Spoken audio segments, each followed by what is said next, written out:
120 minute শেষে দুজনারই 2-2 হয়ে আছে। এলিসন সেভ দিতে পারে কি?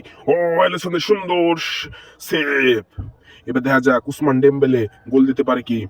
উসমান ডেম্বেলেরও মিস হয়ে গেল অবশেষে। এবার দেখা যাক আবার এলিসন সেভ দিতে পারে কি? এলিসন আবার সেভ দিয়ে দিল, তার সুন্দর করে এলিসন সেভ দিয়ে দিল।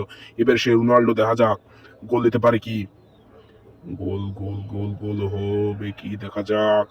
গোল হয়ে গেল রোনাল্ডোর। এক হলো ফাইভ এফসি ক্লাবে, ওদেরও এক হয়ে গেল। এবার দেখা যাক মোহাম্মদ সালাহ গোল দিতে পারে কি? মোহাম্মদ সালাহর গোল আবার হয়ে গেল 2, আর ওদের 1/2। এবার দেখা যাক এলিসন সেভ দিতে পারে কি? ওহো, এলিসন সুন্দর করতে ধরতে গেছিল কিন্তু মিস ওদের। এবার দেখা যাক বেরক্যাম্প গোল দিতে পারে কি? বেরক্যাম্পের অবশেষে গোল, ফাইভ এফসি ক্লাব ফাইনালে উঠে গেল। তাদের তাদের পায়ের শটের জন্য ফাইভ এফসি ক্লাব